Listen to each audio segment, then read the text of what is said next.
us know this this idea of the mom being this selfless character that just puts everything aside for her family?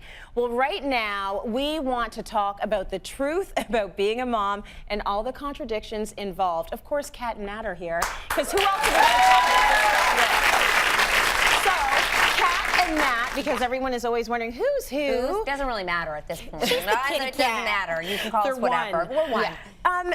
I think it's a fun thing to talk about. The reason why we come to you is because you guys are sort of an aggregator of so many different moms from so many different places right around the world. Right. A lot of American moms, a lot of Canadian moms, even moms overseas that look towards you two because you are telling it like it is. And for some reason, parenthood has become this sacred thing where the food must be organic and the children must not be told no. And you know, tantrums mean that maybe there's something wrong inside the child. Like, all of parenting has taken a real turn. So it's really nice to see you guys lay it down truthfully. Yeah. And one of the things that really spoke to you was a blog that was posted in Australia. Mm-hmm. Yes. And it was about the contradictions when it comes to motherhood. Can we talk about a couple of those contradictions? It's really funny because we were talking them before we actually went on air with you. And I think as moms, we are constantly wanting one thing and then doing another. So it's like, we actually literally just did a YouTube video about it. It's like you are counting the seconds till bedtime.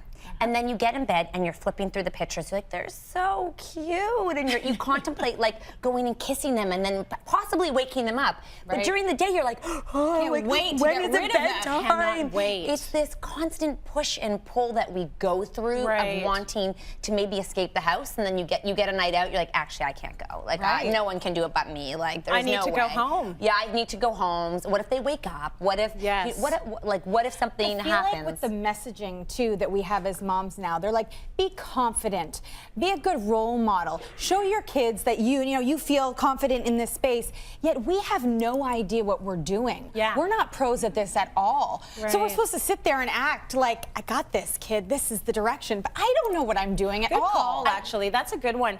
The things that I pulled out of this blog post, and we should put the blog post up on the cityline.ca website, is just, here are a few points. You work 24 hours a day and get asked why you don't work. Your toddler actually ate dog poo yesterday, yet won't even try a meal that you slaved away to make him. No. You are never, ever alone, yet you always feel a bit lonely. Yes, that's a big one. I remember that. I remember that from mat leave with my first. With Sydney, it was the year of the Obama election, and I was into CNN, and I was watching all the coverage, and I'd just look at him, and I'd be like, you don't even have an opinion. Yeah. What's wrong with you? Do you see what's going on in this world? Like, I was just alone with my thoughts, and I thought, wouldn't it be amazing to be able to have some company right now? I'd never felt so isolated, and yet every single minute of my day was taken up with this child. It's very isolating. Exactly why we started our platform. Yes. Because we were lonely in the journey of motherhood, and when we found each other, we felt better. But when we opened up our platform to moms all over, we now have friends all over sharing our truths. I was going to say, I think the contradiction is actually so many moms are alone in this journey, and with social media, it's become perfect. Yeah. And we compare everything from perfectionism to real life. We get emails every day saying thank you. I'm normal. I just posted it. My baby is going through tantrums. Every day I show her toast, she throws it down. And everyone's like, I thought my baby actually had something wrong with them. Thank you for showing me that tantrums are pretty common. And I'm like, they're actually a rite of passage, like to toddlerhood. So I think that we internalize things. Google's kind of the worst enemy for moms, and you know, social media. If you don't find the right outlets for blogs like this, find your people, and you're not as alone as you think. You gotta search for it, you know, and it is about contradictions, and it is kind of a rite of passage. I love how she says in one of the lines, like, I'm so freaking busy, but I feel bored. Yeah. I say to Kat all the time, I'm like, I'm bored. Or I say to people, I'm bored. And they're like, how could you be bored? You guys are running this business. You're traveling everywhere. You've got 7 kids between you. How are you bored?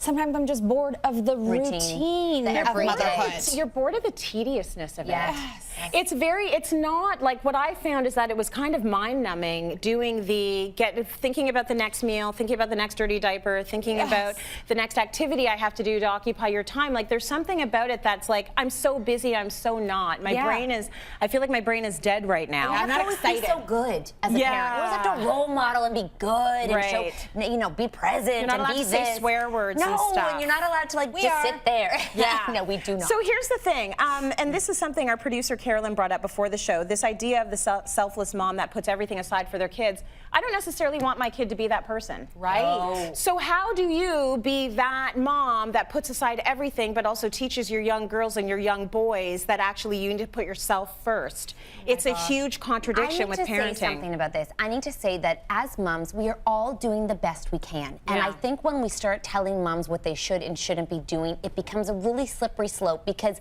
some days I literally get them dressed and make mac and cheese with maybe a hot dog in it and maybe no vegetable. Yeah. And that's okay. And other days I'm making a smoothie with spinach. I think that if we try to teach them all of this, I think if you're a confident mom and you believe in yourself, I'm doing a good job, your children will think you're doing a great job and be happy. I think the minute we start over-analyzing this journey, I think that we always say, go back to who you are as a mom, be happy, be confident. If you feel good, like you're doing a good job, probably doing a good job. Just do it 1970 style.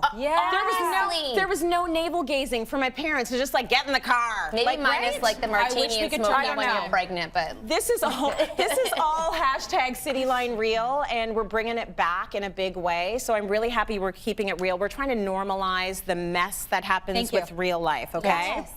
I sat down with you guys to find out who they'd want, and more hilariously, who they would not want as the third member of their parent squad for that video, and they keep it real all the time. Check out cityline.ca. You're going to want to watch it. Thanks, guys. Thank you. So refreshing. Let's go to break. We got more coming up.